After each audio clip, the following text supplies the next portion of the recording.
it used to be SUV, the middle letter stood for utility. Now there's all kinds of variants of SUVs that are less about utility and more about style, and we're in one of them right now. Let's drive it, a new model for BMW, and check the tech. Now, what an X4 is depends on your frame of reference. If you're coming from X3, this would be the coupe-like, slightly less practical version of that vehicle, built on the same basic platform. Or if you're coming from a point of reference of the X6, the original coupe UV, this is a shrunken version, but not on the same platform.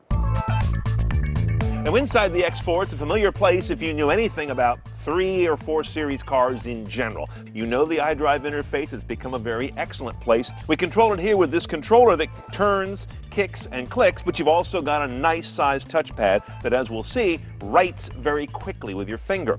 Also familiar to BMW buyers will be the fact they nickel and dime you to death for everything. Rear camera's extra, heated seats are extra, navigation's extra, traffic is extra, bumper sensors for parking is extra.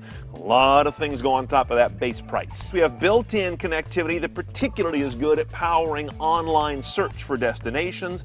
You do get some satellite imagery on this vehicle, but only to the 1-mile resolution. Then it drops down below that and you go back to pure graphics. Audi cars have started introducing 4G, and it's transformative in the vehicle. Plus, they push satellite imagery all the way down to full magnification. Speaking of our connectivity, a lot of folks are not familiar with this. This is a cradle for, in this case, your iOS device. I've got an iPod Touch here now, but your iPhone would go there. And as you see, it's got a lightning connector there, a little spring that pops it up, a little cooling fan down there, in fact. When you dock this in here, you take advantage of shore power, so you're always charging, and neatly, and it connects to an external antenna. I like that. And of course, BMWs these days all have just about every media source you'd care about, and pretty much none you don't need to care about. Your music collection refers to your hard drive. I would never use that. I don't think you would either. External devices are more interesting. I've got a USB jack underneath that phone cradle, Bluetooth streaming, and of course an auxiliary jack for the old school devices. Of course, we have AM, FM, HD radio, and satellite radio.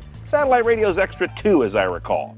You have 4 drive modes in this vehicle, which is fairly classic BMW stuff. Starting at the bottom, the least responsive is Eco Pro, which you can configure what that does. Then you've got a comfort level, Sport, and Sport Plus, where it starts to pull back some of the stability control, but not all of it. All the X's are, of course, powered by an 8-speed automatic, regardless of which powertrain you pick up.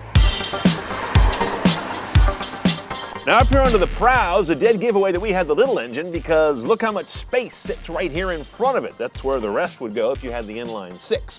In fact, we have the 2-liter inline 4 with direct injection, complexly variable valve timing, as well as a twin-scroll single turbo. Just about all the greatest hits of modern engine engineering.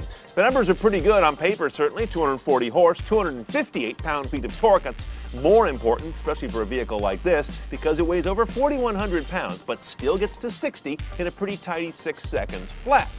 MPG is 2028. That 20 makes me a little nervous around town. The inline 6 is only 1 MPG thirstier. Let's go for a ride and see which one we'd really like to have. Underway. Nice little snarl from this little inline 4, especially when you get on the paddles to wind it out or put it in Sport or Sport Plus. Ride quality is really good, handling is pretty sharp. I don't feel the need for the dynamic suspension that is an option. This one's got a nice balance of handling and cornering as well as a good compliant ride. What I would like to do is try that inline 6. If you're buying one of these, you gotta head-to-head test drive them. This car just feels like it's a little bit much for the engine. Also, crappy rear visibility. Because of the coupe roofline, you've got this kind of U-shaped eyebrow on the rear window. You can't see a damn thing out of the back of this car. Now, as I mentioned, you're going to get nickel and dime when you set this car up. I wish it was just nickels and dimes. We start about mid-45s for this car, delivered with absolutely nothing added, and then go CNET style from there. The big one's $3,150 for the tech package, and then you've got $700 for driver assistance. That's where your rear cam comes in. Driver assistance plus is nearly $2,000. A lighting package to go LED and auto high beam is nearly $2,000. That cool phone cradle's about $500. And blessedly, we're under $1,000 to add Harman Kardon surround sound audio. Still, we're about $55,000, and that's for the little engine. Now for that 6 that I think's the smarter go, that's another $3,300.